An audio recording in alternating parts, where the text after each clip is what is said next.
Boa noite. Boa noite a todos. Boa noite, pessoal. Primeiramente, boa noite. Podemos começar. Pessoal, primeiramente, boa noite. Sejam bem-vindos aqui na segunda live do PET. A primeira live a gente abordou na semana passada, na sexta-feira passada, sobre economia, meio ambiente, com o professor Daniel, e também falando um pouquinho dessa pandemia, né, do coronavírus. E agora é com grande satisfação que a gente recebe, então, o professor Germano, tá, então, um pouquinho sobre grandes empresas e as grandes falências. A gente percebeu, então, que durante o período que a gente está enfrentando, um período muito difícil, que caracterizou, então, por uma pandemia global, grandes empresas, então, ao redor do mundo, ela enfrentou mudanças drásticas na sua rotina, de modo que as empresas, então, passaram e vêm passando, né, para alguns problemas financeiros.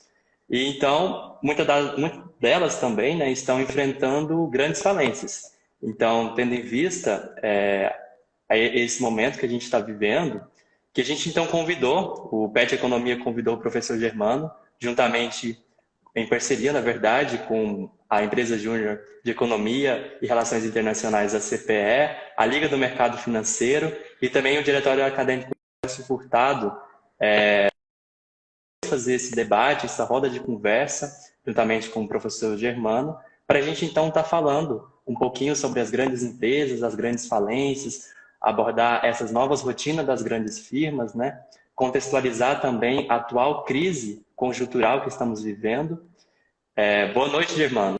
Tudo certo? Está dando para ouvir o pessoal? Para mim, eu estou bem, muito obrigado. Posso começar, Gustavo? Pode começar sim. Só gostaria, primeiramente, Germano, de fazer uma breve apresentação do senhor para o pessoal. Pode ser? Tá bom. Fica à vontade. Então, pessoal, o professor Germano, ele concluiu então o doutorado em Economia Industrial e Tecnologia pela Universidade Federal do Rio de Janeiro, tendo realizado também pós-doutorado em Oxford e na Universidade de Colômbia. Ele é professor titular do Instituto de Economia da Universidade Federal de Uberlândia. Ele atua na área de economia com ênfase em economia industrial e tecnologia, com diversos trabalhos, então, realizados em siderurgia, mineração, alumínio, estratégias empresariais, fusões e aquisições, internacionalização, privatização, governança corporativa. Também tem trabalhos realizados de Brasil, China, Estados Unidos, Canadá, Índia. E o professor Germano também ele é autor de 8 livros, né, sendo 2 deles na condição de co-organizador, cerca de 24 capítulos, 382 artigos em periódicos e magazines, 54 trabalhos em anais e artigos de eventos, né? Além de possuir também 2 prêmios da sua área. Ele também já orientou cerca de 86 trabalhos de conclusão de curso, 17 dissertações de mestrado e 8 trabalhos de iniciação científica. Então, muito bem-vindo, Germano. É com grande satisfação que o PET conta com o senhor aqui nesse evento. Então, a gente pode dar prosseguimento, certinho? Muito obrigado, Gustavo, ao PET, professor Guilherme Jonas, na condição de instrutor do PET, as instituições aí, associações que ajudaram na divulgação, o DA, a Liga, o Mercado Financeiro, a CPE, que é a empresa júnior da economia. Vou fazer uma apresentação que vai demorar, espero aí uns 40 minutos, 30 minutos, para que as pessoas possam fazer suas perguntas se acharem conveniente. Essa apresentação eu vou pedir depois para o PET disponibilizar, a Liga, a CPE, o DA, de tal forma que a gente possa ter maior difusão das informações que foram levantadas, né? Por favor, próximo slide. Então, para a gente ter uma noção do que a gente vai falar, né, a gente vai falar um pouco rapidamente qual é a diferença entre falência e recuperação judicial. Não é minha intenção ficar discutindo questões jurídicas, até porque não tem informação na área. Depois a gente vai passar um pouco sobre o que está acontecendo nos Estados Unidos, a evolução da história de falências e recuperações judiciais no Brasil, como está a situação financeira das grandes empresas no Brasil, basicamente as listadas na Bovespa, questão de avaliação de crédito por agências de rating, e, por último, os cenários macroeconômicos e perspectivas. Usualmente, a parte de cenários costuma vir primeiro, mas nesse caso em particular, e isso vou esperar que fique claro ao final da apresentação, eu deixei para o final, porque é um cenário muito separar qual que era a situação que estava antes do início da pandemia e a situação que a gente vislumbra a partir de então. Então, podemos passar para o slide seguinte. E são curtos que tentam o que é falência de recuperação judicial e concordada. Então, indo assim muito direto ao ponto, quando você fala que uma empresa entrou, ela faliu, né, efetivamente ela vai cessar atividades, os credores vão ter acesso à empresa, aos ativos da empresa, e vai tentar liquidar essa empresa para reaver parte dos créditos que tinha perante essa empresa. Outra situação, e geralmente essa falência é usado como um termo mais genérico para 3 situações muito diferentes. A falência em si, quando a empresa interrompe as suas atividades, a recuperação judicial, quando ela, na verdade, tem uma proteção contra o seu credor, é o próximo slide, por favor.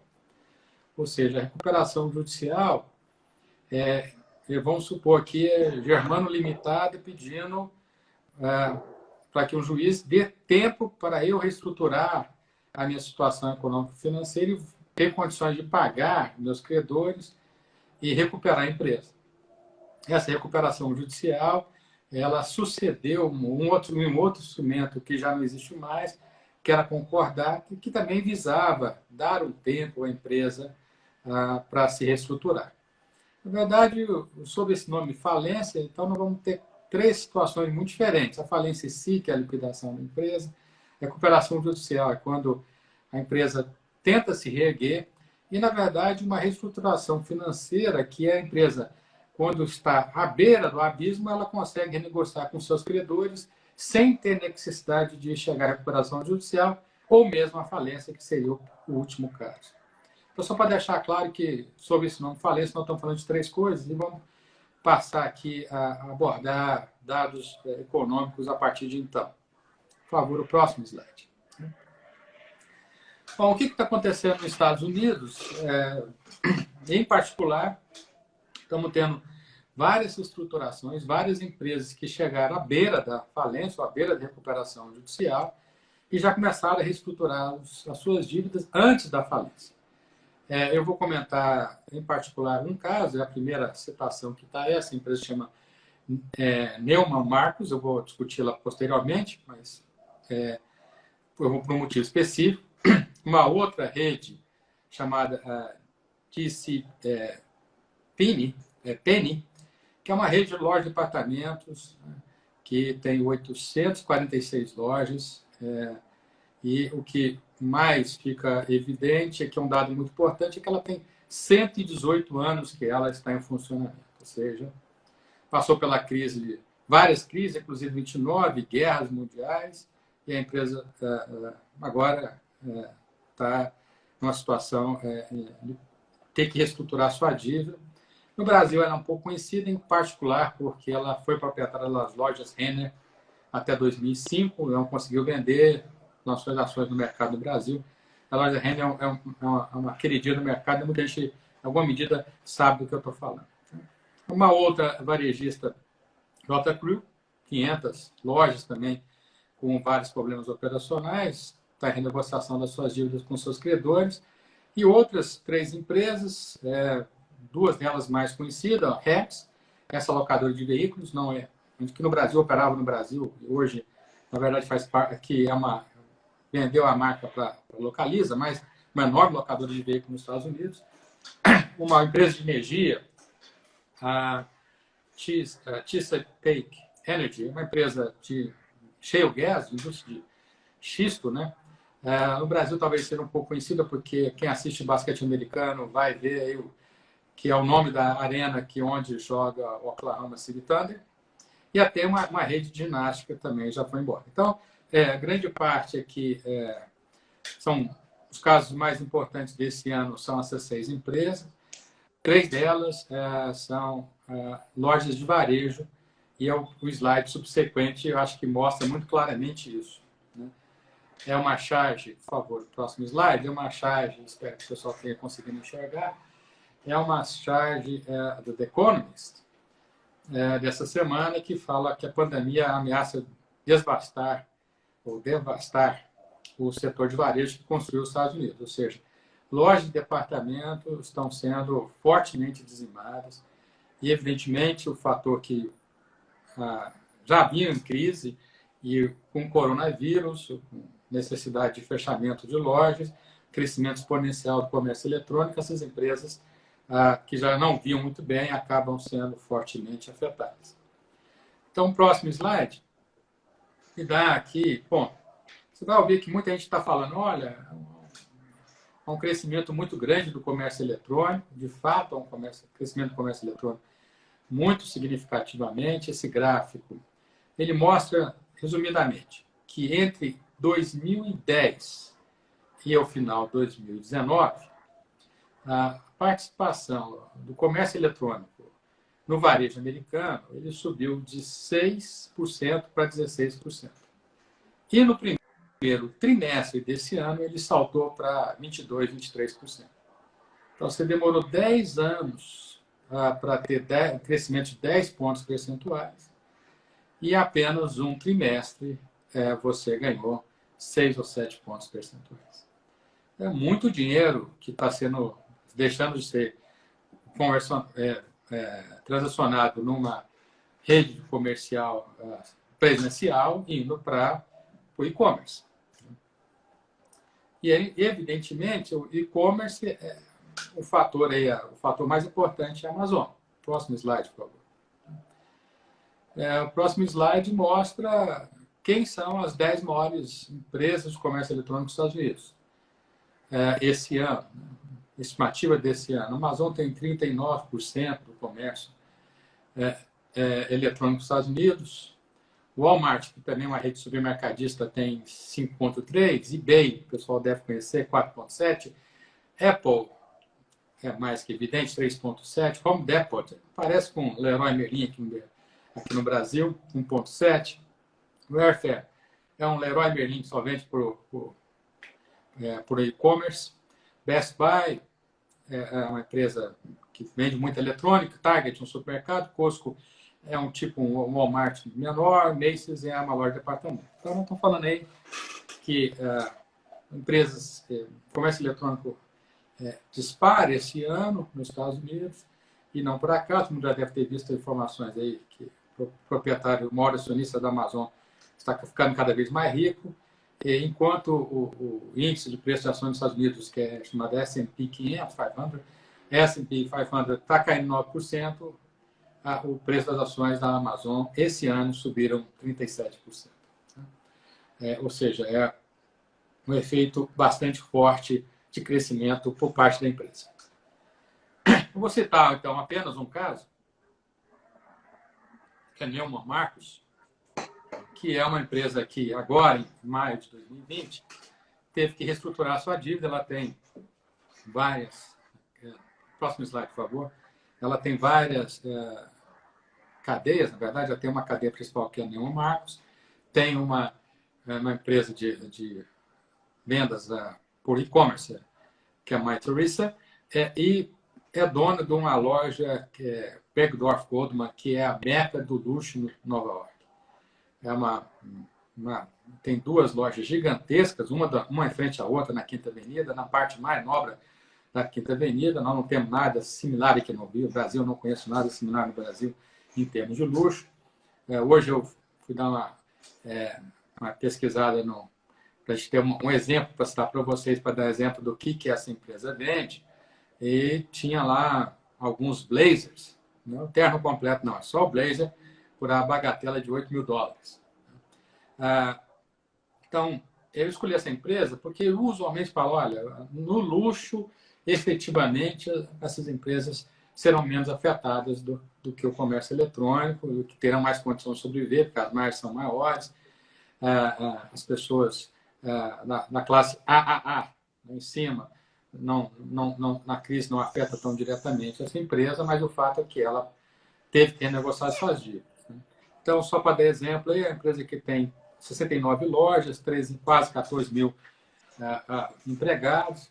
A exemplo da outra que já tinha citado, a empresa com 113 anos de existência, e que está numa situação financeira muito desfavorável. Então, receitas anuais de 5 bilhões, dívidas de 4 bilhões, despesas financeiras de 3, e chegou a um acordo com credores de 675 milhões para tentar dar um fôlego à empresa, a empresa não falir. Próximo slide. Esse slide mostra que eu até coloquei numa cor diferente, fundo diferente, para fazer um parêntese em relação à apresentação principal. Está falando dos Estados Unidos, mas eu vou fazer um parênteses apenas para a gente ter uma noção de como que é o comércio eletrônico lá nos Estados Unidos e qual que é o comércio eletrônico aqui no Brasil. Né? Então, nos Estados Unidos, em 2018, o comércio eletrônico atingiu 1,1 trilhão de dólares. E a participação do PIB, participação do comércio eletrônico no PIB é de 5,3%. No Brasil, nós vendemos 15 bilhões de dólares e a participação no PIB é de 0,8%. Essa informação foi publicada ontem pelo IED, com base no relatório da UNCTAD. É claro que nós vamos pensar em termos do PIB, né? Estados Unidos é 5,3% do PIB, o Brasil é apenas 0,8%. Então, efetivamente, o risco de disruptivo do comércio eletrônico no Brasil é muito menor que nos Estados Unidos, com certeza a base é muito menor, mas a taxa de crescimento, até por isso, tende a ser muito mais alta. Então, no mês de abril, a estimativa é de que o volume de pedidos no e-commerce no Brasil subiu 47% no número de pedidos, e 18% no ticket médio. Então, o efeito é que tende a ser mais retardado, mas com certeza nós trilhamos a mesma direção, evidentemente com um ritmo muito mais defasado. Então, voltamos ao principal.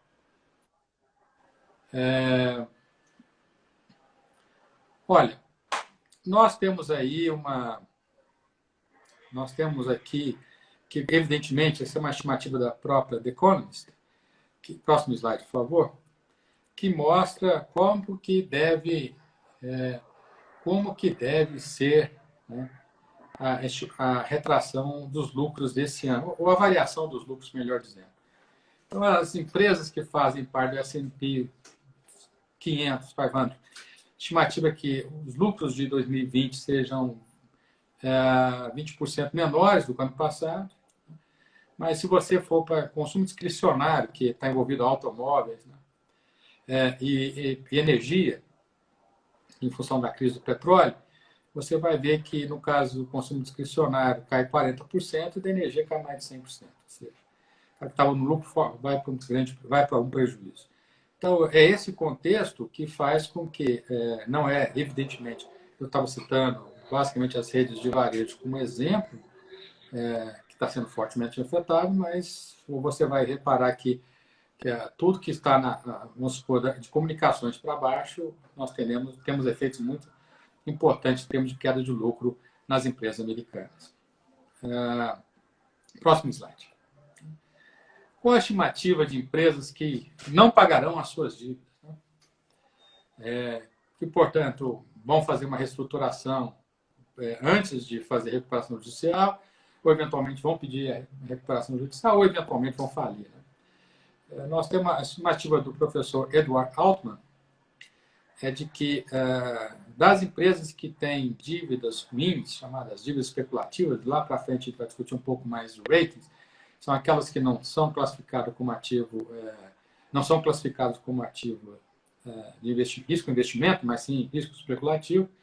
Desse total de 1.900 empresas nos Estados Unidos, ele estima que 8% ficarão inadimplentes nos próximos 12 meses. Né?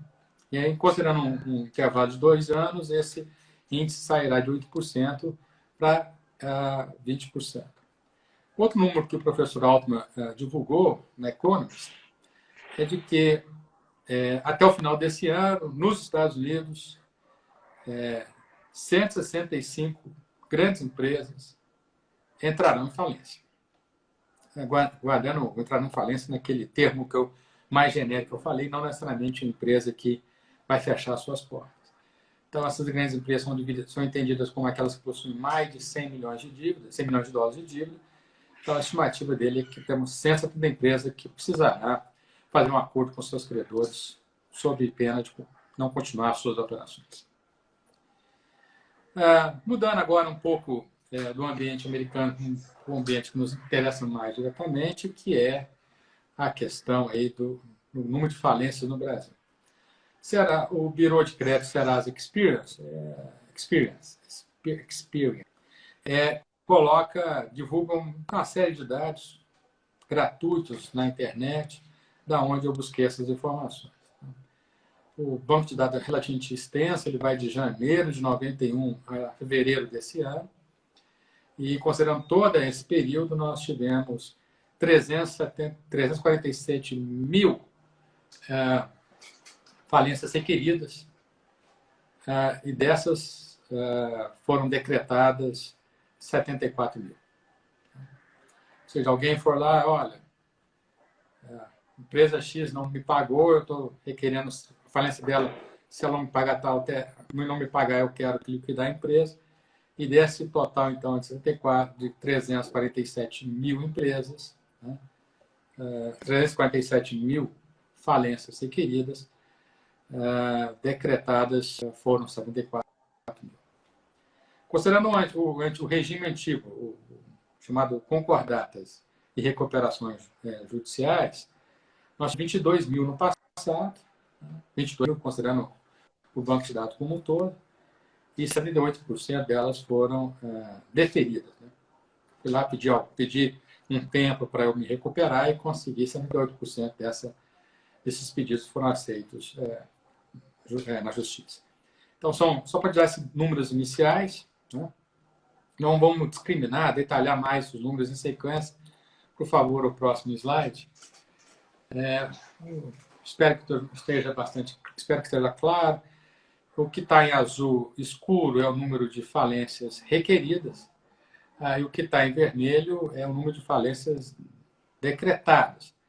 Você pode perceber que nós tivemos um pico aí no finalzinho, nós tivemos um pico em 95, que é basicamente o fundo a um plano real 94, a economia diminui drasticamente a inflação, então muita gente que vivia do chamado float, ou seja, a diferença, comprar por um preço A e vender por um preço B mais caro no dia subsequente, esse ganho foi embora. Nós tivemos um segundo pico aí já no segundo governo FHC, que ao final aí foi um ano conturbado, o segundo FHC foi conturbado, começou com uma maximalização, teve uma desvalorização cambial no começo do governo, teve crise energética em 2001, eleição do Lula em 2002, e aí depois disso nós vemos uma redução drástica do volume de tanto de falências requeridas como decretadas.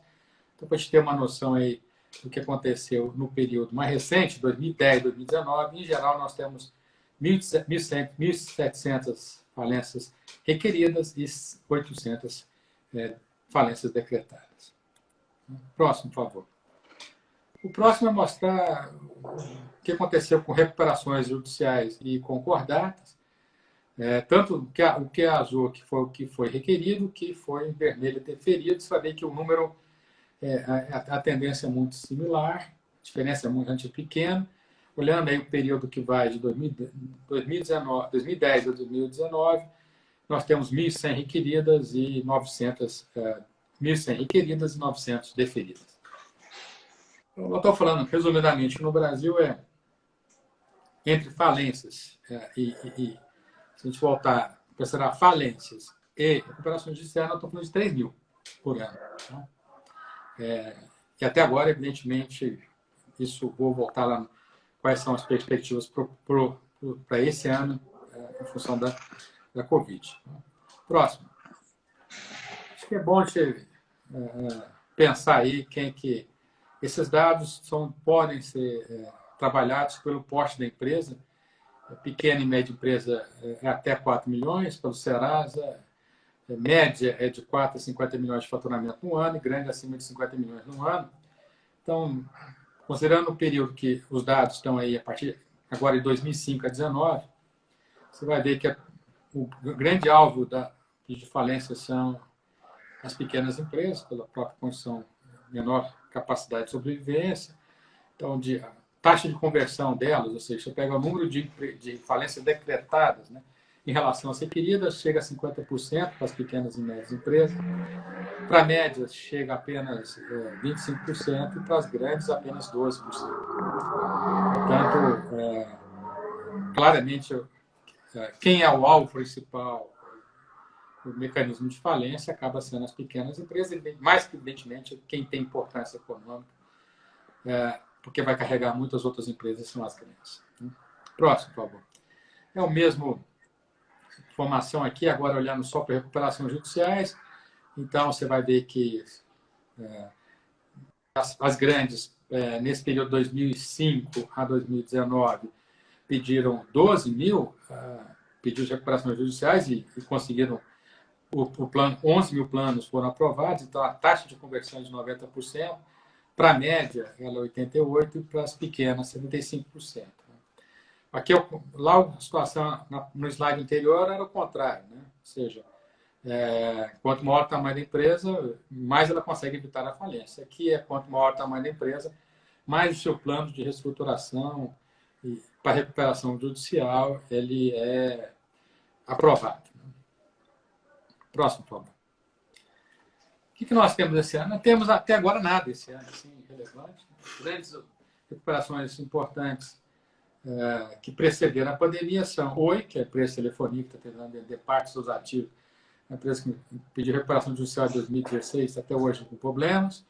A Livraria Cultura, Saraiva, que são empresas de livraria, evidentemente afetada por comércio eletrônico, mudança da forma de leitura das pessoas, uma rede bastante, que foi muito importante no passado, não é tanto agora, rede Otton, e 2 ativos da Odebrecht, Construtora, com uma recuperação judicial aí que, evidentemente, em função dos problemas da Lava Jato, de 100 bilhões de reais, e uma que está em processo de negociação, chama Ativus, que é antiga Odebrecht Agroindustrial, acho que 15 bilhões.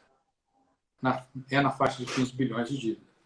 Então, assim, até agora, pós-pandemia, não começou nenhum caso relevante, mas nós teremos, com certeza, vários ao longo desse ano. Próximo, por favor. Como que estão as empresas brasileiras? Né? Qual que é a situação econômica e financeira das empresas?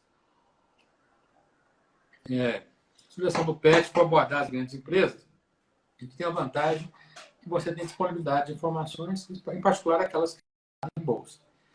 Então, a Consultoria Econômica divulgou, a abril desse ano, um levantamento com 235 empresas não financeiras que estão listadas na Bovespa, na B3.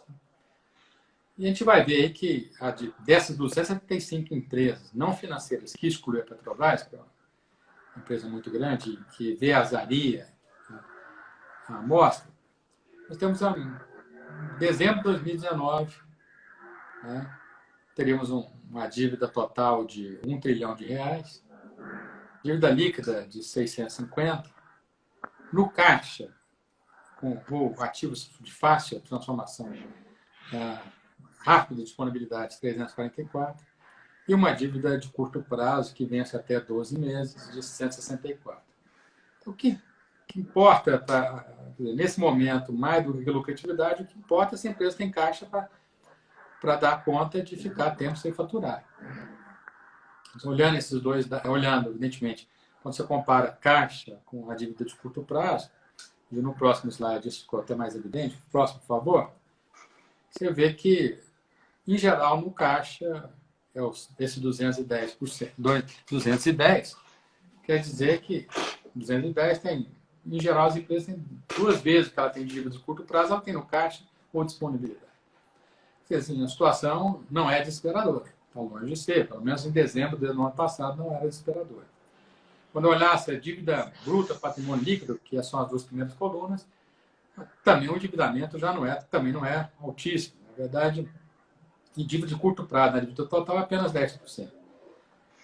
Por que chegamos a uma situação dessa? Chegamos a uma situação porque a economia brasileira vem de uma recessão muito forte, as empresas não têm por que investir e, consequentemente, reduziram o seu grau de investimento e, a partir disso, sobrou mais caixa. Ou seja, não é nada virtuoso, nem pelo contrário.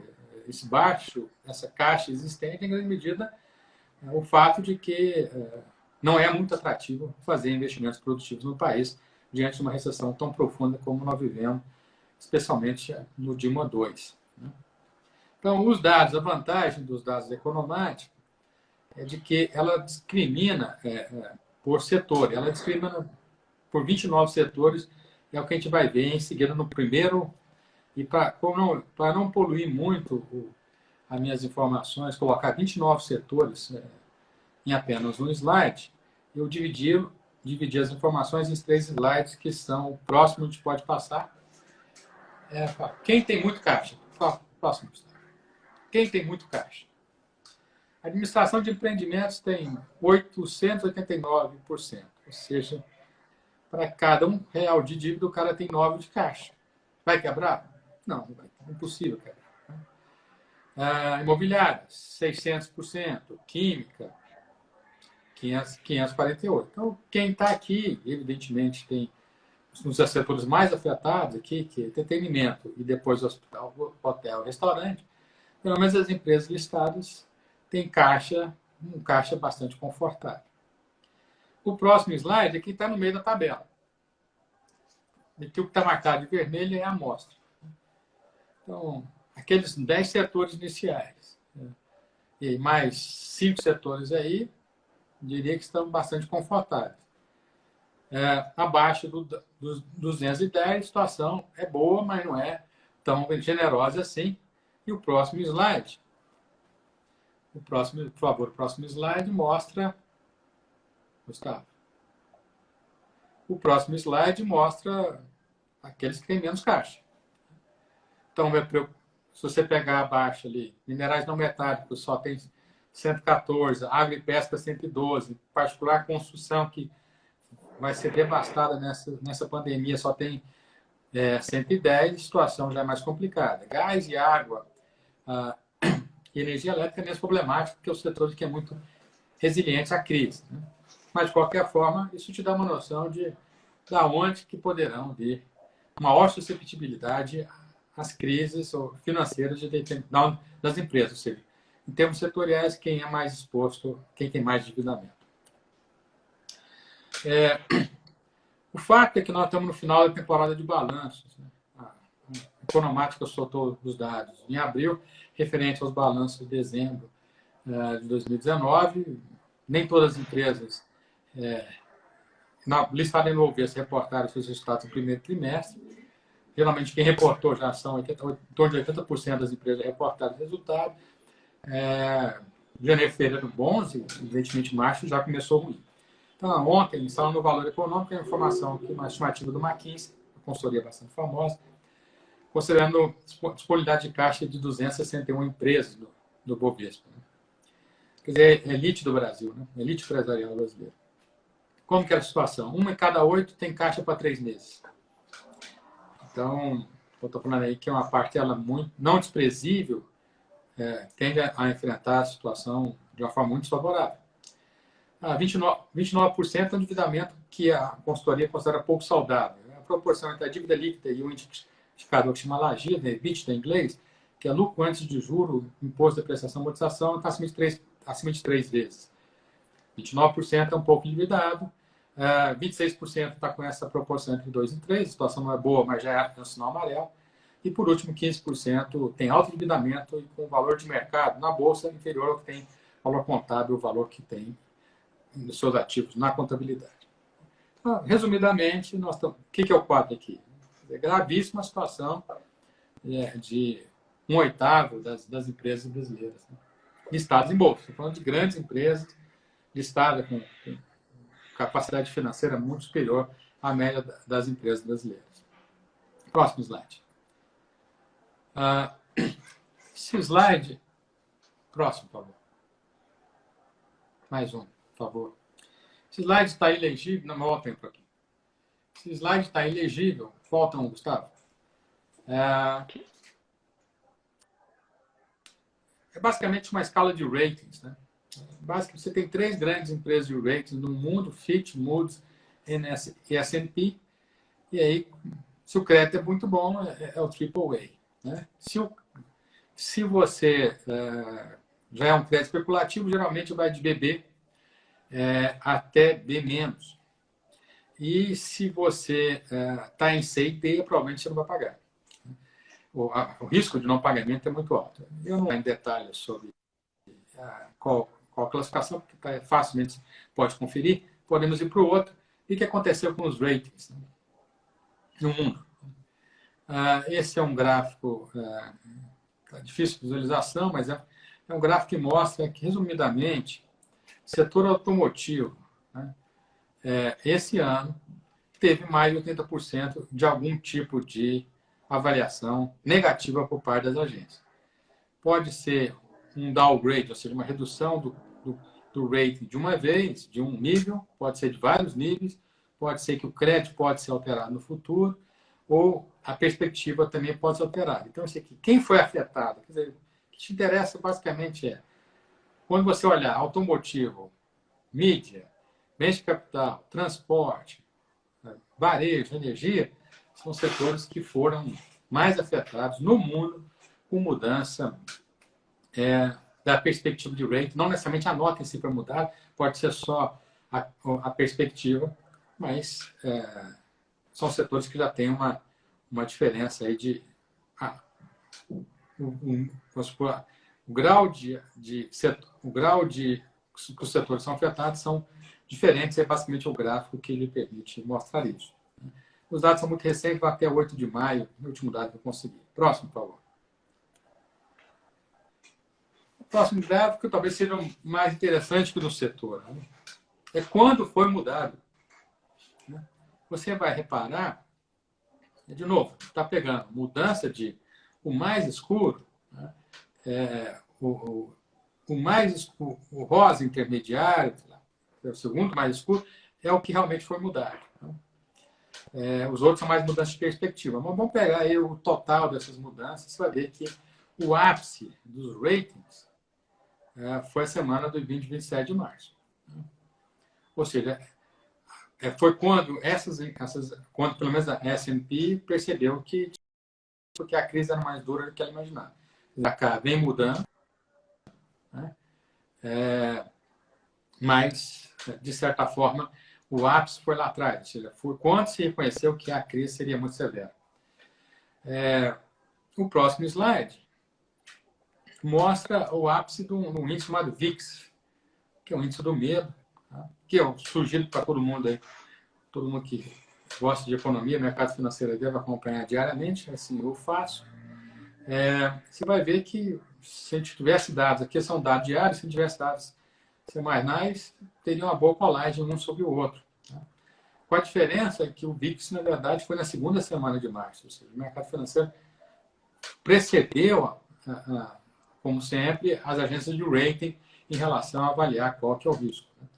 Quanto mais essa volatilidade cair, melhor para a gente, no caso brasileiro, menor tende a ser a volatilidade das próprias ações brasileiras, isso tende a ser uma recuperação do preço dos ativos. Mas o fato é de que, surpreendentemente, a gente poderia imaginar que a situação está piorando e, consequentemente, mudaria a perspectiva do rating, quer dizer, qual que é a qualidade do seu crédito. Na verdade, a conta foi alterada drasticamente em março e não agora. E o próximo slide, por favor, mostra o mapa, onde o tamanho da circunferência mostra o número de empresas que tiveram, o número de emissoras que foram revistos durante esse período. Esse ano, em função da Covid em particular, você vai ver que a grande concentração, como seria de esperar, nos Estados Unidos e Europa Ocidental. E como fala que como esperar, porque são empresas que têm mais empresas listadas, esse mundo ocidental tende a ter, evidentemente, maior exposição à mudança do ratings, mas de qualquer forma, o Japão é muito pequeno, a Coreia é muito pequeno, a própria China é muito pequeno, a Rússia é quase nada.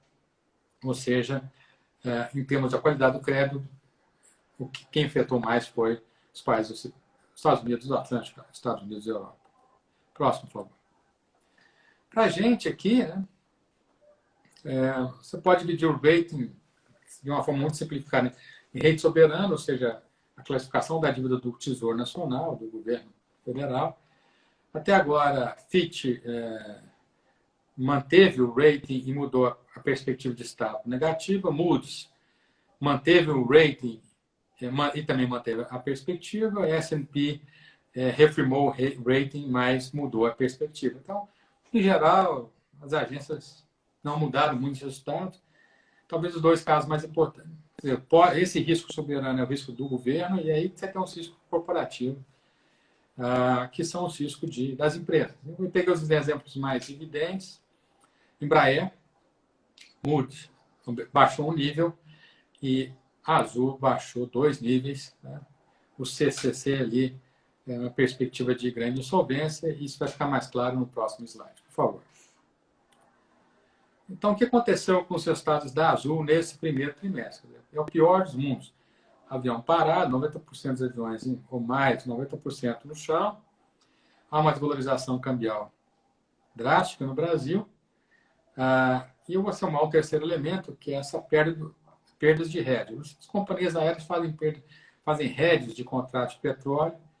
E aí, como vocês podem lembrar, alguns dias para trás, aí você teve uma situação de que quem tinha o contrato de petróleo chegou a pagar $30 para alguém assumir o contrato. O cara não tinha onde estocar. Então, vocês olham o que aconteceu com a Azul. A liquidez de caixa dela era 4,3 bilhões, passou para 3,1. No trimestre, ela perdeu 1,3 bilhão apenas com hedge.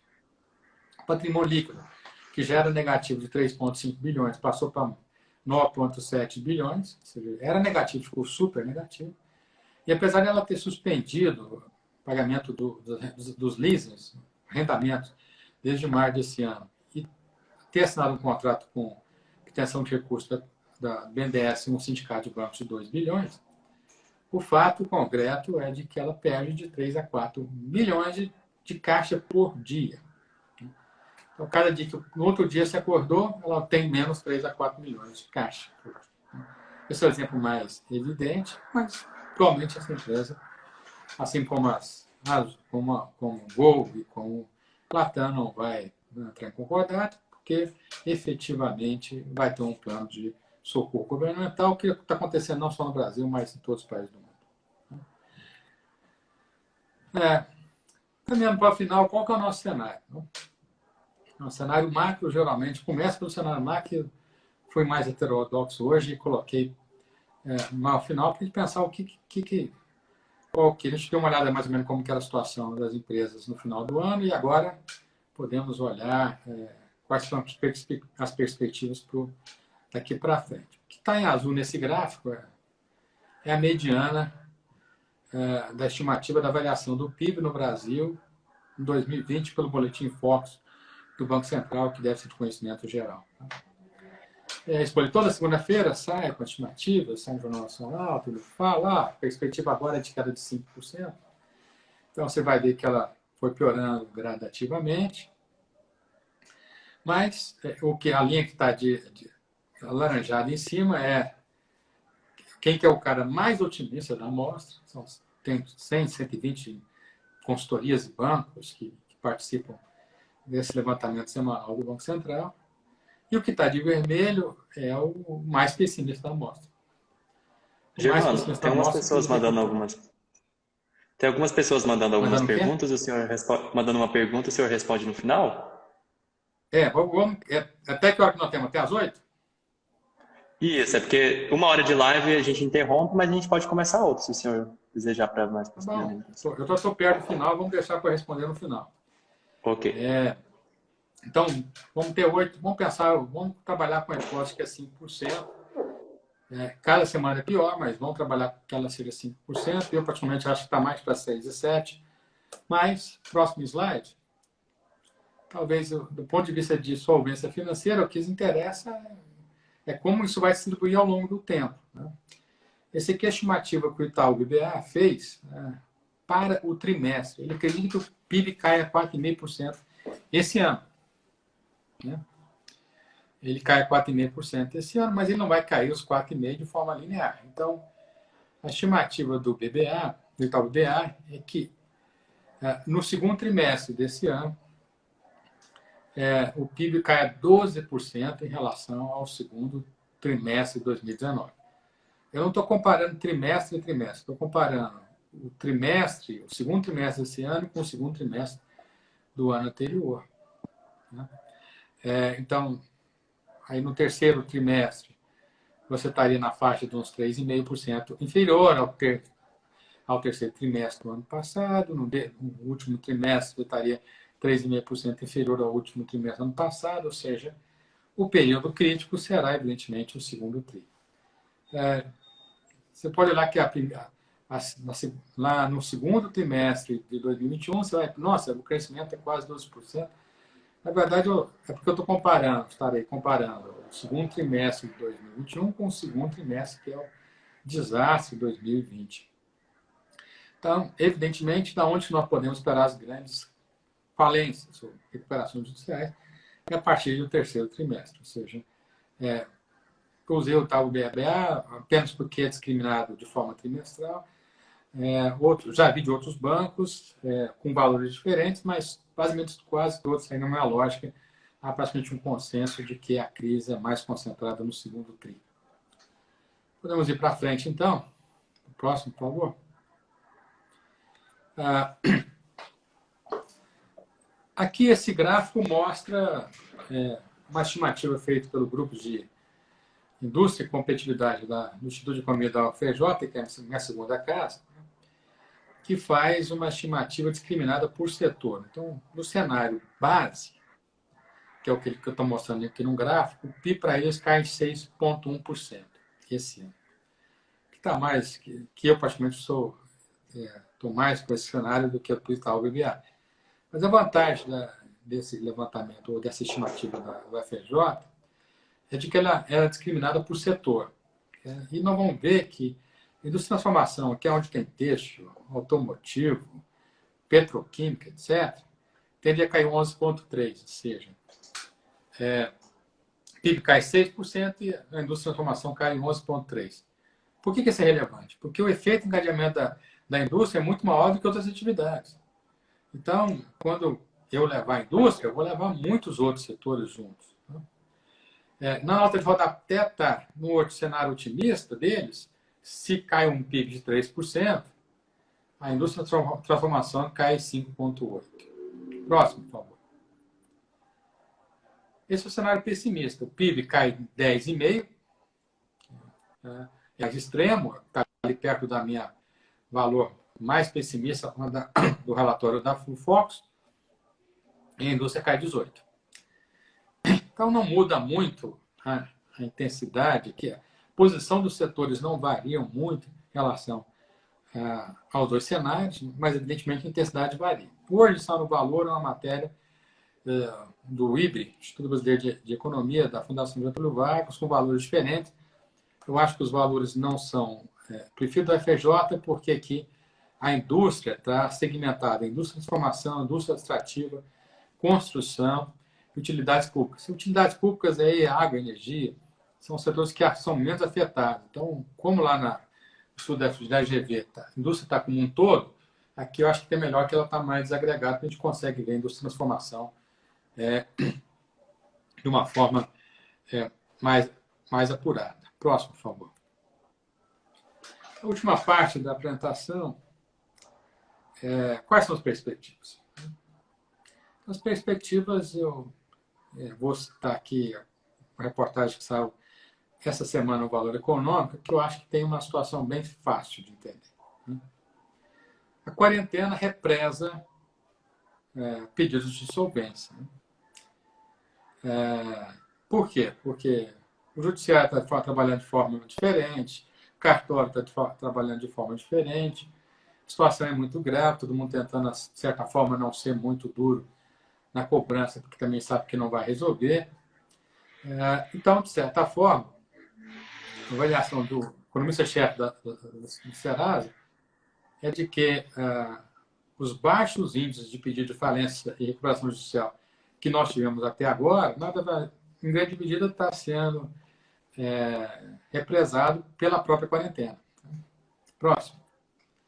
O que nós tivemos até agora? Nós tivemos 75 pedidos de falência em abril, que foi 43% menor do que abril de 2019.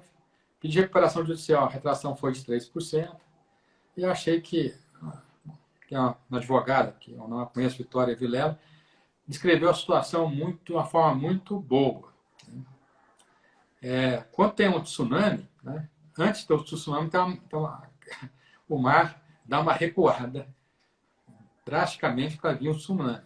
Então, a expectativa dela é que tenhamos um tsunami. Esse ano eu também acredito que teremos um tsunami pela gravidade da queda do PIB no segundo trimestre desse ano. Próximo.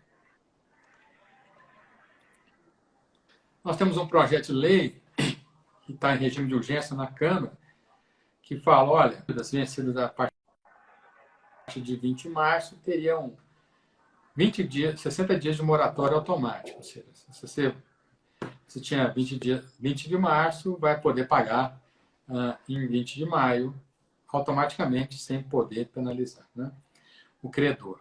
Quer dizer, a ideia aí do deputado é, olha, nessa situação que muita coisa está funcionando de forma precária, você vai judicializar e não vai resolver. As empresas vão à falência porque elas, de certa forma, não vão conseguir honrar os seus compromissos com a situação atual, né? E uma situação aí do professor Ronaldo Vasconcelos é o seguinte, né? A recuperação judicial não foi criada para resolver crises sistêmicas. Nós temos 3 mil casos por ano de recuperação judicial e falência. Se tiver 50 mil, 20 mil, vamos pensar só 9 mil, seria o triplo do que nós temos usualmente, o sistema judiciário não vai dar conta. Então, o problema, justamente, de certa forma, vai estimular as empresas, os credores a serem mais flexíveis nesse momento, porque também sabe que esse mecanismo foi criado para resolver problemas particulares. É uma empresa que não consegue resolver seus problemas numa situação dela, e não de várias empresas ao mesmo tempo. Próximo slide. Então, para terminar, depois a gente abrir as perguntas logo em sequência, né? É óbvio que essa pandemia está acelerando rupturas de negócio. É um clichê, é óbvio que mas é bom quantificar, né? Então, acho que as pessoas falam, vão tentar ver, avaliar quanto que é, em que medida, qual a intensidade dessa mudança.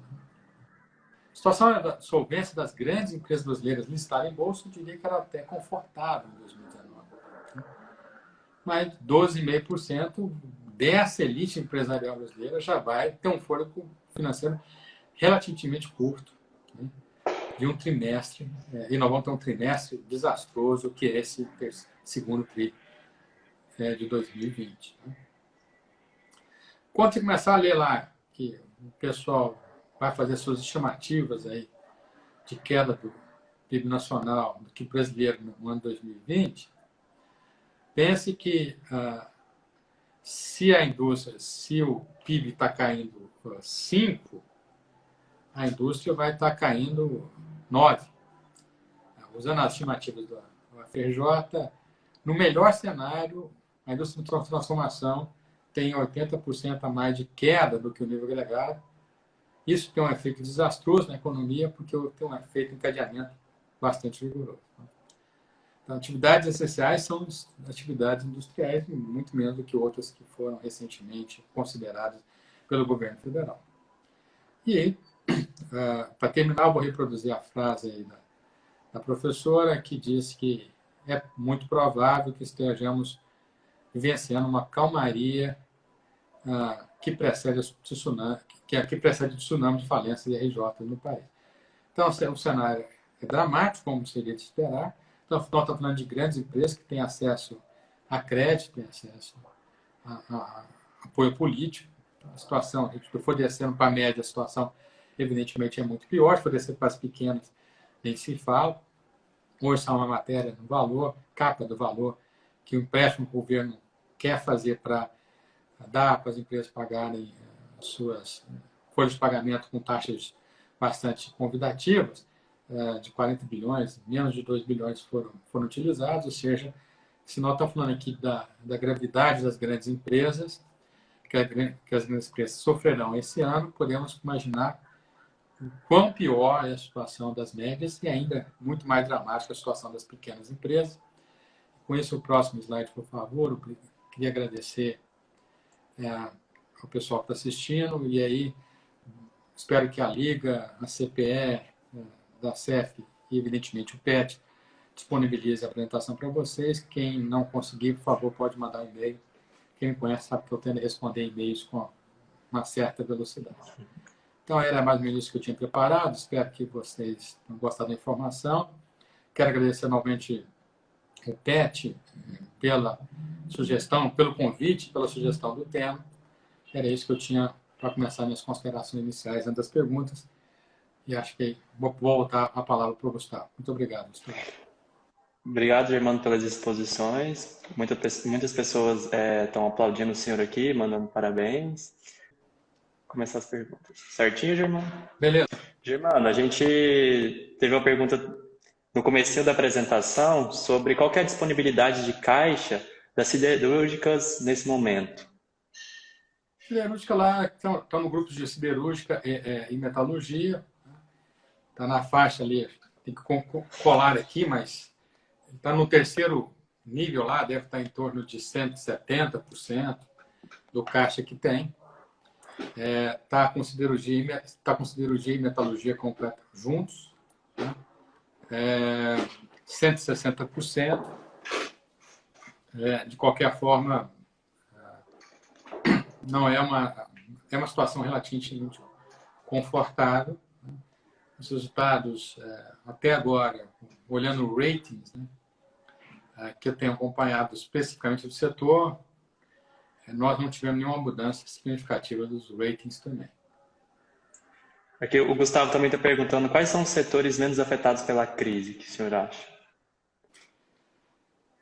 Olha, por incrível que pareça, são setores que o mercado financeiro vê e fala, olha, eu tenho uma crise econômica de grandes proporções, a crise aqui será muito forte, China já vem reagindo de uma forma muito intensa, né? Setores, coisa que eu vendo para a China vai se dar muito bem. Então, evidentemente, mineração de ferro, papel celulose, são os setores que são menos afetados. Por quê? Vende para a China. A recuperação chinesa é bastante rápida. A siderurgia já está rodando ao mesmo nível que está rodando há 8 semanas, 9 semanas de crescimento de produção, 9 crescimento de redução do volume de estoque, chegar já a aumentar, inclusive, a produção em relação ao pico recente, automóvel se recuperando, voo já está no 40% do que era a média histórica. China vai realmente bem. Então, no que vem para a China, se dá bem. Quando eu somo isso, uma mega desvalorização cambial, eu tenho um quadro muito favorável. Então, dois setores mais evidentes, Vale, que é a grande mineradora, CSN, a siderúrgica que tem grandes ativos minerais, e as empresas de papel e celulose. O resto, quanto mais você vender para o mercado doméstico, né, mais, evidentemente, você será afetado. A gente também tem uma pergunta aqui da Natasha. Ela pergunta assim, professor Germano, qual o impacto da atual crise no Brasil na definição dos ratings das empresas? No quê? Os ratings das empresas. Entendi. No quê? Os ratings das empresas. Vértices? Isso. Eu não entendi a pergunta. Acho que foi uma pergunta passada que ela fez aqui. Deixa eu ver aqui. Que eu anotei. Deixa eu passar para outra do Vitor. O Vitor pergunta assim, para a reestruturação de muitas empresas ao redor do mundo, após a pandemia, provavelmente se verificará uma injeção maciça de crédito estatal. O senhor acredita que, a partir desse cenário, poderá acontecer uma mudança da dinâmica econômica em uma participação mais ativa do Estado seja mais encorajada? Acho que uma coisa é uma decisão política de ter mais intervenção estatal. Então, o governo Lula, Dilma, é uma decisão política. Outra coisa muito diferente é uma decisão pragmática. Então, governos, independente da sua orientação, do mecanismo de se forem eleitos mais à direita, mais à esquerda, farão. E aí, evidentemente, nós seremos, como sociedade, mais endividados, todos serão mais endividados. Mas isso eu acho que não é uma questão de empoderamento estatal. Quando você está quebrando, você recolhe os carros. Evidentemente, se o seu governo é mais intervencionista, mais fácil para ele levar adiante. Se o governo é menos intervencionista, ele vai levar adiante porque precisa levar adiante. Então, recebo aqui, evidentemente, vários programas governamentais de apoio às atividades e, evidentemente, não serão independente da orientação política partidária, dos governantes ou da colisão governante, os governos terão que fazer algum tipo de coisa para minimizar o desastre econômico em termos de queda de renda, os governos estaduais falidos, situação muito dramática, queda de arrecadação federal, vai ter que injetar dinheiro, e o governo está injetando, todos os outros governos estão injetando, outros mais pela questão fiscal, outros mais creditícios, mas de qualquer forma há um volume muito grande. Isso não me leva a crer que passar dessa situação, que me parece que é basicamente uma questão tópica, com mais efeitos muito importantes ao longo do tempo, tende-se a imaginar que governos tendem a ser mais intervencionistas. Acho que, se você vê, de uma forma geral, a popularidade dos governos, né, dos dirigentes governamentais tem aumentado, né, isso vai reforçar quem está na cadeira do governo. Então, se o cara for mais conservador, ele vai tender a ser mais conservador. Se ele é mais, vamos supor, intervencionista, ele tende a ser mais intervencionista. Eu não vejo uma mudança estrutural. Até porque você vai ter gente de direita e de esquerda que vai ser beneficiado politicamente pela condução, pela boa condução ou penalizado pela má condução. Uhum. A outra pergunta era qual que é o impacto da atual crise econômica no Brasil na definição dos ratings das empresas? Olha, você pode mudar os ratings soberanos. Você pode ter um rating melhor de uma determinada empresa do que o rating soberano. Não é muito frequente, ou seja, eu como empresa posso, uma situação econômica e financeira muito favorável, eu tenho um risco de crédito melhor que do país onde ela está instalada, sediada, mas evidentemente quando muda o risco soberano, praticamente quase imediatamente você muda o rating de muitas empresas, não falar todas, mas nem quase todas, mas você muda de muitas empresas. Então, situação, me parece que a questão é, olhando o rating soberano, que é mais fácil de avaliar, desculpa, se as medidas de contenção da crise se restringirem em 2020, entendidas como a pandemia como algo temporário e não criar as perdas permanentes, aparentemente vamos sair, os ratings não serão tão afetados.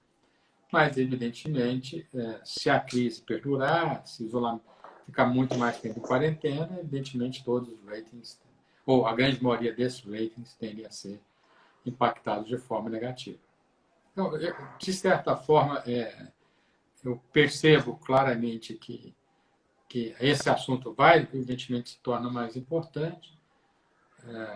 Se alguém gostar do tema, eu sugiro que você entre no site da Moody's, e ele te dá lá informações gratuitas, né, sobre o que está acontecendo com o rating no mundo inteiro. Eu fiz uma assinatura há cerca de um mês atrás e devo receber hoje, além de você poder pesquisar notas de rating para cada empresa individual, eu devo receber hoje uns 5 relatórios semanais da Moody's falando sobre ratings que está acontecendo. Então, hoje é bastante fácil você fazer esse acompanhamento. Eu quero entender o que está acontecendo no setor, entra lá na Moody's, escolhe o setor, escolhe a empresa, você vai ver todas as notas de rating dela. Ou a mudança, não todas, mas a mudança mais recente que aconteceu de mudança de rating. A Daiane também acabou de fazer uma pergunta, pergunta para o senhor, qual que é a sua visão sobre o impacto na dinâmica de exportações no pós-pandemia? De certa forma, nós somos dependentes de commodities e as exportações agora são cada vez mais dependentes de commodities. Como as commodities, exceto o minério de ferro, foram fortemente impactadas negativamente, e isso ajuda também a desvalorizar o real frente ao dólar, né? Porque é a mudança dos termos de intercâmbio. Então, efetivamente, se você olhar assim do ponto de vista de exportação, os portos continuam funcionando normalmente, ou de uma forma bem menos precária do que outras atividades. Ou seja, os impactos sobre portos não têm sido tão elevados. Tem uma indústria funcionando. Agora, a questão também é que para exportar, o país está crescendo. E nesse contexto agora, evidentemente, que país está crescendo? Né? Todos os países, com exceção talvez da China, e eventualmente um outro país asiático, vão apresentar quedas de PIB esse ano. Então, como se aumenta a exportação se todos os outros países estão reduzindo o seu volume de negócio. Então, tendencialmente, uma desvalorização cambial aumenta a competitividade em termos de custo, porque o custo salarial cai em relação em função da desvalorização cambial, mas o fato é de que como que eu vou exportar? Como que eu vou exportar para economias que estão também fortemente deprimidas? Então, não é uma... E nesse contexto, pior, né? Todo mundo quer exportar também. A Liga do Mercado Financeiro fez uma pergunta. Quais são as empresas que estão mais bem posicionadas para a gente passar pela essa crise? Cara, eu já falei, eu acho que Vale, Suzano, essas empresas com uma perspectiva aí muito... que o mercado já precificou, né? O mercado vem subindo essas empresas, bancos, também a gente não vê muita ruptura até agora, né? A gente não houve nenhum banco que faliu, né? Assim, não houve nenhum banco relevante que tenha entrado, vamos supor, tendo que recorrer ao fundo de garantidor de crédito, nada disso. Então, acho que o banco ainda está com uma situação, todos eles, exceto Santander, mas, em geral, os outros bancões aí apresentaram fortes provisões nesse trimestre para aguentar o calote ou o diferimento das dívidas que vem para os outros anos. E, evidentemente, os outros que vão ser menos afetados são setores que comércio eletrônico, pelos motivos que eu já falei, energia, pelos motivos que eu já falei, água, são setores que efetivamente tendem a ter uma resiliência bem maior. Entendi. Deixa eu ver se tem mais perguntas aqui do pessoal. Se o pessoal quiser... Aqui acabou de chegar uma. Na crise de 2008, as agências... Só um minutinho. As agências de ratings tiveram um papel fundamental em razão de avaliações mal feitas. E nessa crise, o mercado está olhando de forma diferente nas avaliações? Olha, eu acho que elas estão muito mais preocupadas.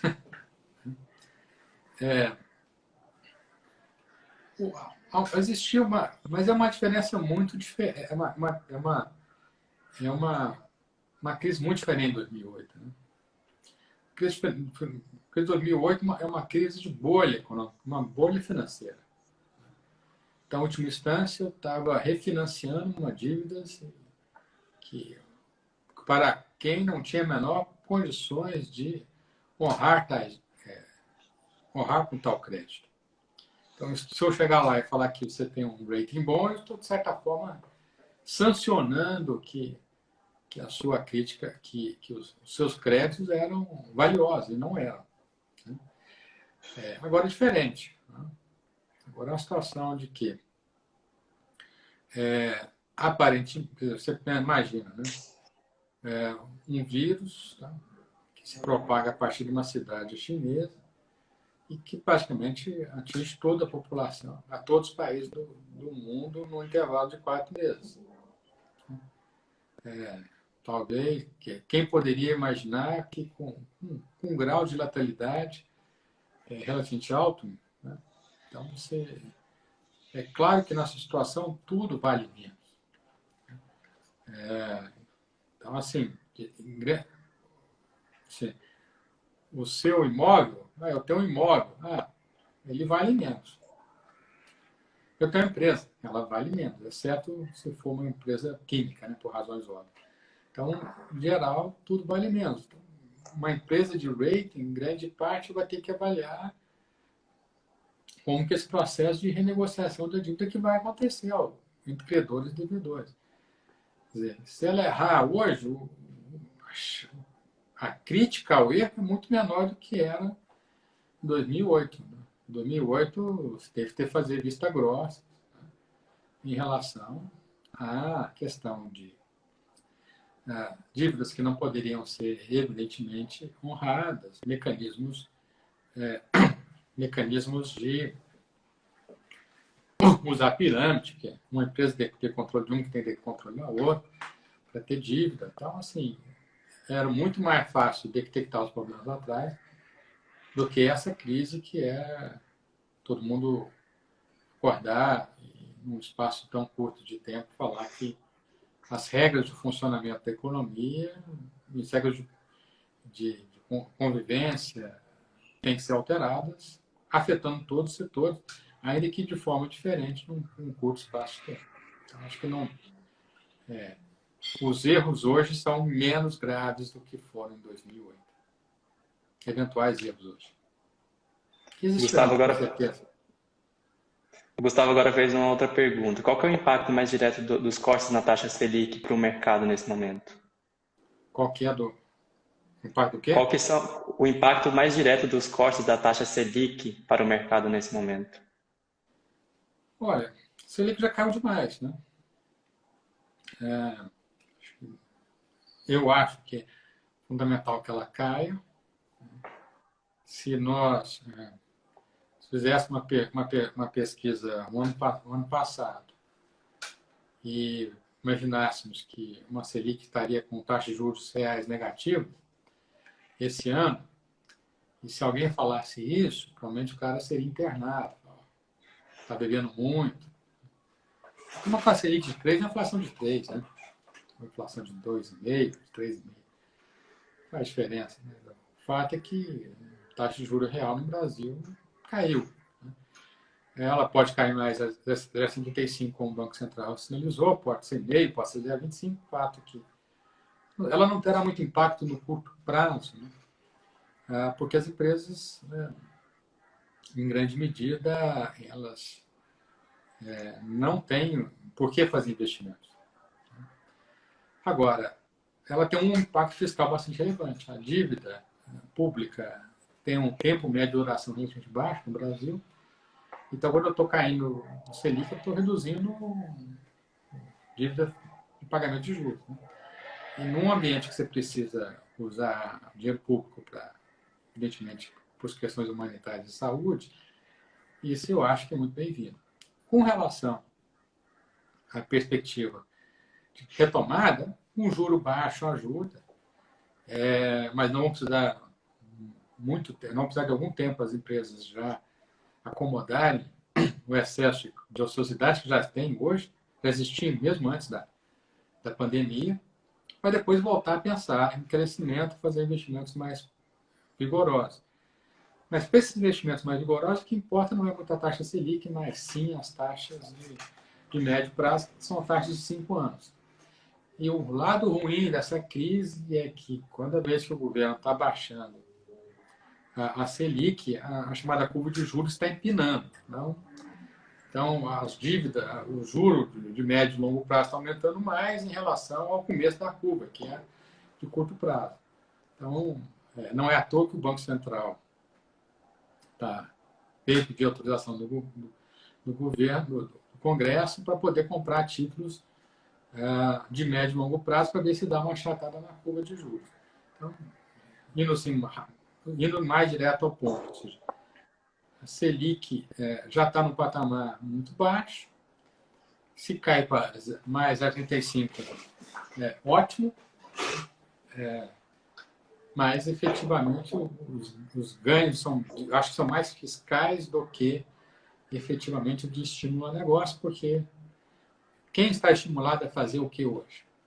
Que negócio você acha que você começaria hoje seria de boa qualidade, que daria um retorno razoável ao longo do prazo? São setores muito específicos. Todos eles passam por digitalização, maior automação, comércio eletrônico, ou seja, o resto, como você vai conseguir hoje uma autorização, uma licença? Eu preciso um processo industrial precisa de um longo processo de licenciamento. Como que você vai conseguir fazer um licenciamento ambiental no Brasil hoje? Será que esses órgãos continuam funcionando? Qual o ritmo de funcionamento? Já é difícil normalmente. Como que funciona um órgão desse? Qual a capacidade que você tem de pressão para que esse processo ande? Então, eu não vejo muita... assim, para ser empreendedor, as pessoas estão muito mais preocupadas em salvar o seu negócio, do que efetivamente começar um novo negócio. O que acho que é uma leitura comum é de que essa crise tem um lado devastador sobre pequenas e médias empresas. As empresas que já são líderes têm caixa suficiente, têm estrutura para aguentar. E elas tenderão a crescer, elas tenderão a ter uma participação de mercado muito maior, ainda maior do que tinham antes do início da crise. Então, essa é uma crise que leva a uma centralização de capital de uma forma muito intensa. As pessoas ainda não se dão conta de que, com raríssimas exceções, todo mundo ficou mais pobre. Às vezes não percebeu que ficou mais pobre porque o produto que tem, geralmente, às vezes, é só um imóvel. Esse valor do imóvel você não está marcado no mercado, ou seja, você não vê ele todo dia quanto que ele vale, mas hoje ele vale menos. Aí tem uma loja, beleza, tem uma loja no shopping, quanto que ela vale? Vale menos do que valia no passado. Então, eu tenho um terreno para vender, vale menos. Todo mundo vai, mal bem, ter que acostumar com essa ideia de que, querendo ou não, com raríssimas exceções, todo mundo ficou mais pobre, o país ficou mais dívida, ele ficou mais, e o país ficou com mais dívida. Sim. Vamos ver se tem mais pergunta. Tem uma aqui. Quando o senhor falou sobre quem vai estar preparado para a crise, por estar capitalizado, como uma pequena empresa pode ser considerada preparada para a crise olhando para o próprio caixa? A questão básica é de que a pequena empresa geralmente tem uma disponibilidade de caixa muito mais estreita. Como ela tem um tamanho de mercado, se você chegar para um pequeno empresário e ele for bem sucedido, e ele tem lá, olha, eu estou crescendo 10% ao ano. Uma economia que cresce 1%. Então, ela está crescendo absurdamente. Será que ele tem... O que ele prefere? Pegar o lucro desses 10% de crescimento e fazer mais investimento, ou ele prefere ficar com dinheiro no caixa? A grande maioria vai preferir crescer. Porque o tamanho dele em relação ao tamanho do mercado é muito pequeno. Então, por mais que ele cresça, ele nunca bate no teto do tamanho do mercado. Então, a natureza do cara nossa, se ele é empreendedor, vai querer ver um negócio, prefere o dinheiro dele aplicado, e evidentemente o dinheiro dele aplicado no negócio dele rende muito mais que o dinheiro no caixa. Deixar uma aplicação bancária, CDI rodando a 0,25, 0,28, já tem imposto de renda. Então, o cara olha e fala, não, qualquer coisa que eu aplicar no meu negócio vai dar mais que isso. A tendência é dar mais que isso mesmo. Mas eu acho que a questão básica na literatura de finanças pessoais, o pessoal fala, olha, você deveria ter uma reserva de emergência. Essa é a lógica, né? E qual que é a reserva de emergência? A maior parte dos textos vai falar que é de 3 a 6 meses. Mas o fato é que, se você é empregado, o tempo de você arrumar outro emprego no Brasil é 10 meses. Então, você deveria ter uma poupança que lhe permitisse chegar pelo menos perto dos 10 meses. Para a pequena empresa, é totalmente inviável, né? Então, acho que a questão básica seria o quê? Agora estou assustado com a situação, vou tentar caminhar para ter uma dívida, uma caixa de um mês de faturamento, seria já fabuloso para a pequena empresa. A grande questão é que depois que as pessoas tomam um susto, geralmente elas voltam para o padrão anterior, em vez de, depois de tomar o susto, ela mudar o comportamento. Esse padrão pode ser diferente, né? Evidentemente. Já começaram a soltar os dados agora de restaurante nos Estados Unidos. Tem um site de reserva, chama OpenTable, que você vai lá, faz reserva de restaurante. Então, ele opera bastante nos Estados Unidos inteiros. Se você vai lá, consegue olhar os dados. Quer dizer, ele vende os dados para como que está essa reserva, né? Então, só hoje na The Economist, que está na cidade liberada, já tá, os restaurantes estão funcionando a 20% em relação ao que funcionava pré-crise. Será que vai voltar a 80%? Não sei se vai voltar, mas o fato é de que numa crise dessa, geralmente as pessoas se assustam, tomam um comportamento, todo mundo toma procedimentos de higiene, né? Daqui a uns dias, acabou a pandemia, as pessoas mal vão lavar a mão. Então, assim, isso também acho que é a questão da pequena empresa. As pessoas tendem a assustar com a situação desfavorável e, quando a situação melhora, a gente reproduz o padrão de crescimento. Então, eu acho que se tivesse um mês de faturamento seria maravilhoso, mas eu acho que isso não está muito longe de ser a perspectiva da pequena empresa. Eu vi em algum lugar que estimativa média de que as pequenas e médias empresas têm caixa para 15 dias. Germano, tem mais uma pergunta aqui. Vamos responder mais umas 3? O que o senhor acha? Eu estou tranquilo. Tranquilo? Então, vamos mais uma pergunta aqui. Como que o senhor enxerga o mercado siderúrgico hoje no Brasil e se tem alguma chance de falência de algum player? Acho que falência, vamos pensar do ponto de vista que nós estamos chamando de mercado siderúrgico, né? Você tem gente que produz, né? E gente que distribui. Vamos colocar desse sistema. Queda de compra de aço no último mês, último dado de reportagem, em torno de 40% no último mês. Então, eu tenho aqui, sou um distribuidor, né? Não estou vendendo, não estou comprando, tem despesa. Esse cara é um forte candidato a sair do mercado. As grandes siderúrgicas, né? Tem caixa, tem acionistas majoritários de grande porte, evidentemente queimar caixa, como eu acabei de falar no caixa da Azul, você queimar 3 a 4 milhões de caixa por dia, deve ser desesperador, né? Sou o diretor financeiro, no outro dia você acorda com 3 a 4 milhões a menos no seu caixa, no outro dia você acorda com 3 a 4 milhões a menos. Todo mundo está queimando caixa, né? Mas as grandes empresas, evidentemente, têm sustentação.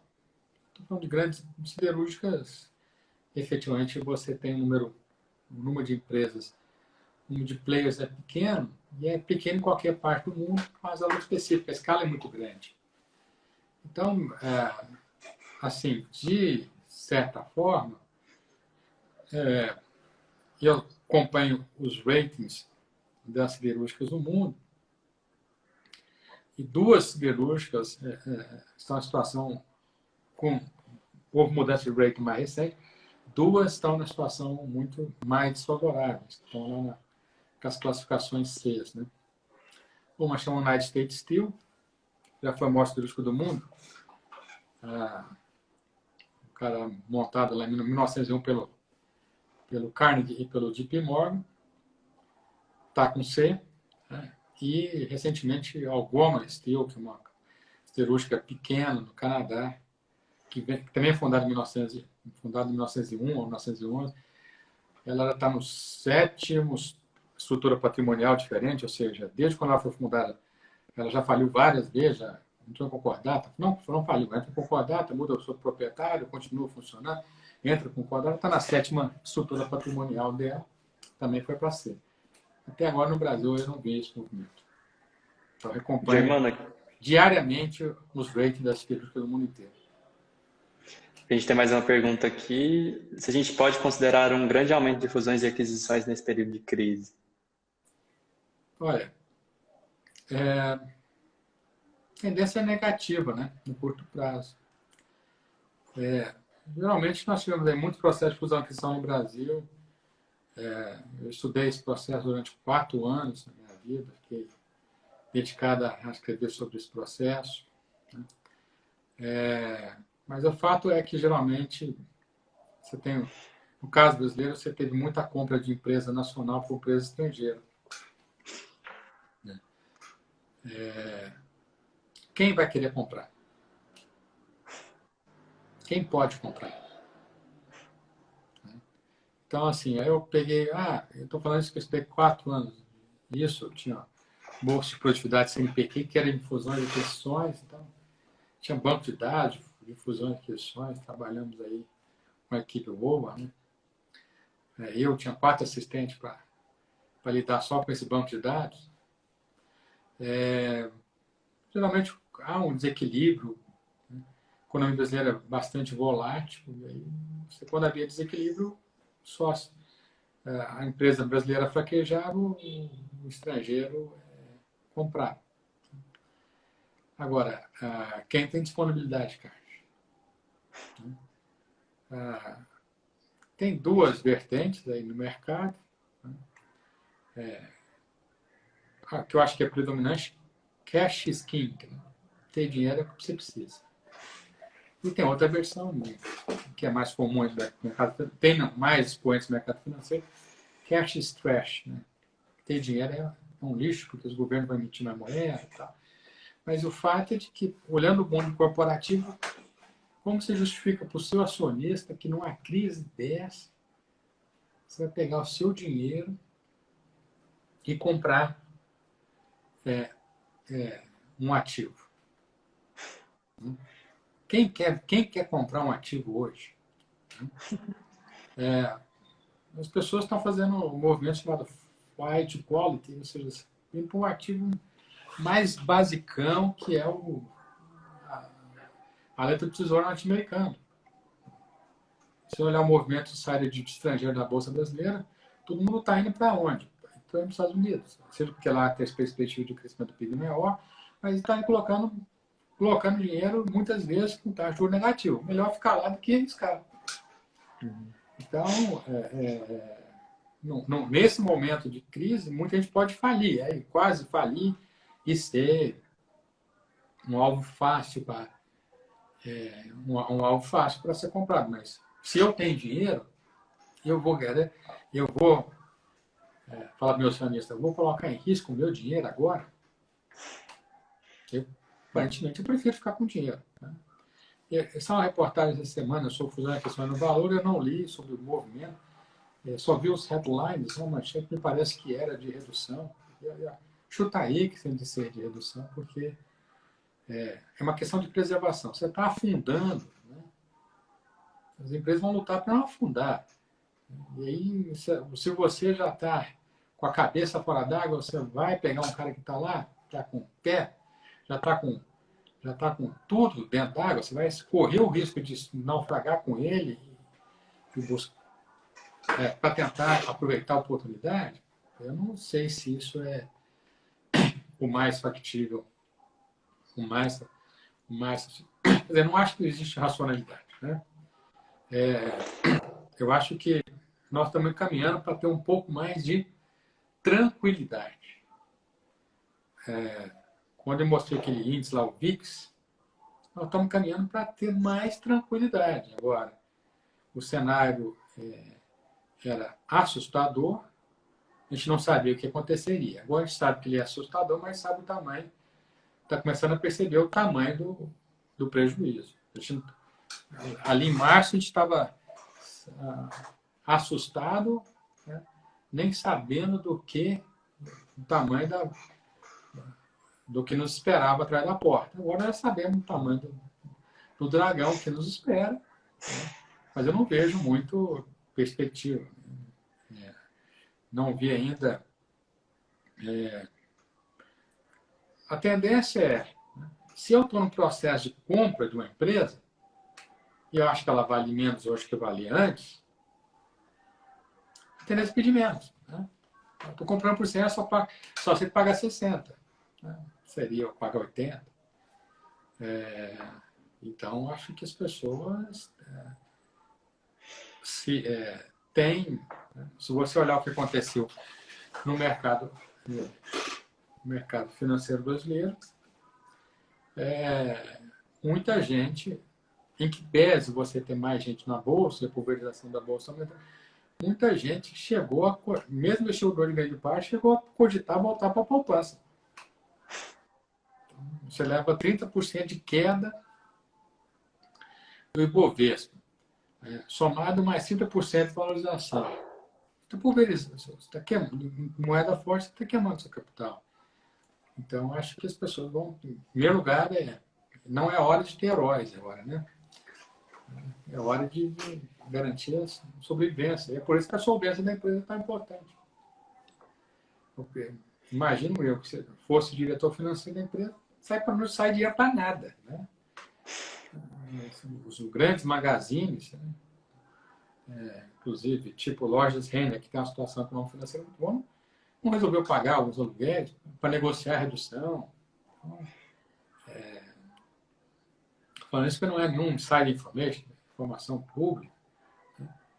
Tem um fundo imobiliário que eu sou cotista, eu vejo lá, recebo o relatório e vejo quem não pagou. Né? É uma dessas grandes magazines.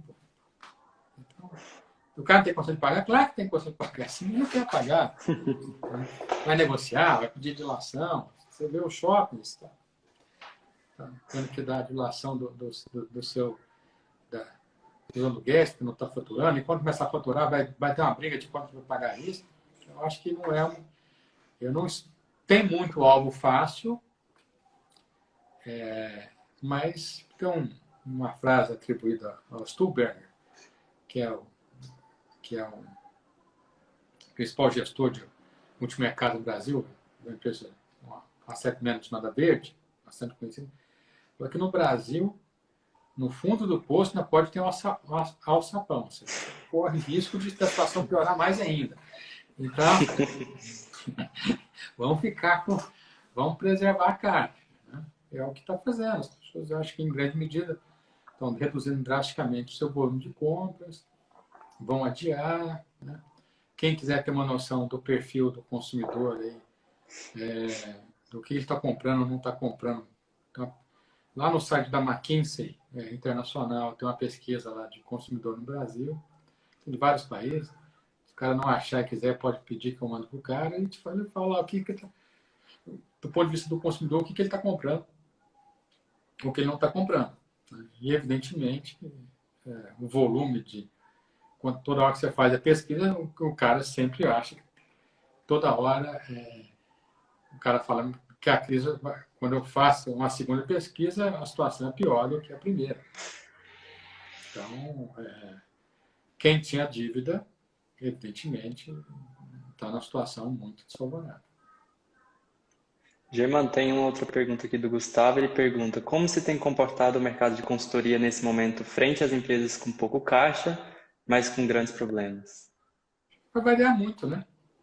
O cara que mexe com reestruturação de dívida vai faturar absurdamente. Consultorias que chegam e renegociam contratos, né? Acho que vão estar em situação muito favorável. O mercado de consultoria é um mercado muito diverso, né? Com várias especialidades, com várias inserções e com potencial de cliente muito diferente. Né? Então, acho que vejo que existe um lado de reestruturação, né? Com grande potencial de negócio. Agora, perspectiva de quem mexe com algo mais vinculado ao aumento de receita, novos produtos, evidentemente, é uma situação mais problemática. Eu vejo o volume gigantesco de informações sendo colocadas à disponibilidade por parte das consultorias. Aliás, eu nunca recebi tanto informação gratuita de qualidade como recebi na crise. Né? Zilhões de informações. Né? E de boa qualidade. Né? Se fosse informações de péssima qualidade, seria fácil você falar, vou descartar rapidamente. Mas tem muita informação de altíssima qualidade sendo disponibilizada. Né? As consultorias, as mais famosas, disponibilizando um volume muito grande de qualidade, informações de qualidade. Eu acho que esses caras também vão ter que se estruturar. Se tiver menos cliente, vai estruturar como qualquer outra empresa faz. Então, não vejo muita... eu não vejo muita, vamos supor assim, particularidade no negócio. Tem cliente, tem que reestruturar conforme o volume de negócio que vai ser gerado. Eu vou falar agora, quero fazer um plano de negócio de crescimento. Esquece. Se for especializado nisso, tira férias prolongadas, porque não vai dar. Se você mexe, tem muitas empresas especializadas em redução de consultoria, muito especializada em redução de custos, algumas grandes especializadas em renegociação de contratos. Então, acho que isso é um campo fértil. E tem empresas de consultoria de menor escala que também estavam numa direção, viu que a situação piorou, consegue modificar o mix dela. Como qualquer prestadora de serviço. É mais soft, né? Até mais fácil. Né? Você não tem ativos industriais pesados que caem. Independentemente de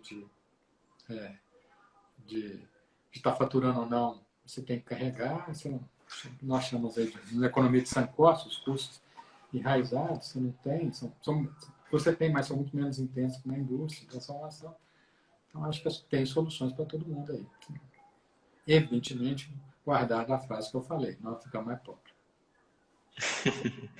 Germano, tem mais uma pergunta aqui. Tendo visto que o César tem visto que alguns economistas vêm defendendo que irá ocorrer um reposicionamento nas cadeias globais de valor, buscando então diminuir a dependência da China após esse período. O senhor acha que isso pode ocorrer mesmo?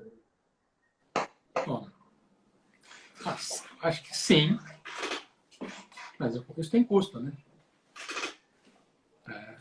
Acho que na hora que você vê a crise, o tamanho, a dependência que você tem e lhe falta o suprimento, né? Você fala, não, vou tentar fazer aqui internamente. Eu assisti faz uma semana atrás uma live sobre o setor automotivo tinham 3 fornecedores, nenhum era montadora, assim, mas 3 fornecedores para a indústria automotiva. E o cara, todos 3 multinacionais, falando, olha, tá bom, o pessoal quer nacionalizar? Tá bom, eu posso nacionalizar. Tem fábrica no mundo inteiro, também tem fábrica no Brasil, consigo fazer isso melhor agora. Beleza, consigo nacionalizar. O preço na China é 100, aqui é 130, você compra? Então, a condição de competir com a China, é possível competir em vários setores. Né? Uhum. Primeiro delas, e mais importante, o pessoal pensa que é o custo da mão de obra. Não é o custo de capital. Né? O custo de capital é muito baixo na China. A maior parte do setor bancário chinês é estatal, que oferece condições de crédito muito favoráveis. Muitos empréstimos não são pagos. Então, se você está numa indústria intensiva em capital e você tem um subsídio a capital, fica muito difícil você competir. Né? Eu vou falar, uma série de fatores que favorecem indústria chinesa, que tem escala, evidentemente, isso é uma grande virtude, mas que efetivamente tem muitos outros benefícios e que, de certa forma, é uma enorme discussão se é ou não a economia de mercado. Eu tenho plena convicção que não é. Não funciona como uma economia de mercado. Mas por que não funciona? Porque o desempenho que eu tenho que ter na China, economicamente financeira, é muito mais baixo do que qualquer outro país que você tenha acionistas e que queira retribuição, remuneração do seu fator capital. É simples assim. Então, um tempo atrás, elaborei um relatório sobre China, sobre siderurgia, como não é economia de mercado, e você via lá um endividamento. Né? Então, vamos voltar ali numa questão de endividamento. Mas aqui se fala, olha, no Brasil, você tem várias empresas que têm um endividamento superior a 3. Desculpa, tem várias empresas que têm um endividamento de 2 a 3 em relação ao Lagida, o EBITDA em inglês, né? O EBITDA em inglês. Tá bom, tá tranquilo. Então, eu sei disso, sei que eu olho lá para a siderurgia, sei que o CBE fala que o ideal é até 3. Beleza. Eu olho a siderurgia chinesa e qual que é a relação dívida líquida Lagida? 9. Em um ano de crise, 25. Então, a dívida que eu não vou pagar. Vai ficar fácil ganhar dinheiro. Pô. Se eu tenho uma atividade que é intensiva em capital, e às vezes eu vou colocar isso para facilitar vou colocar em valores para facilitar uma siderúrgica integrada, ou seja, que usa minério de ferro para fazer aço, a escala mínima dela é 3 milhões de toneladas. No Brasil, ela custa 5,4 bilhões de dólares. É dinheiro para caramba. É 5,4 bilhões de dólares, traduzindo aí. Não vou nem usar o câmbio de 6, vou usar um câmbio de 5, de 25 bilhões de reais para fazer uma usina de 3 bilhões de toneladas. Na China, 3 milhões de toneladas é pastel de feira, você tem toda hora. Bom, qual que é o fator? O endividamento, né? O endividamento ocidental na siderurgia mundial, quanto que é? Qual que é a relação chamada debt equity, ou seja, quanto você tem de dívida, quanto você tem de ativos, equity, quanto você tem de dívida, debt. A média é 30 a 40. Você olha, na China é 60 a 70. Então esse cara se endivida muito mais com custo baixo. Né? Aí você vai falar, não, mas você quer competir comigo? Não.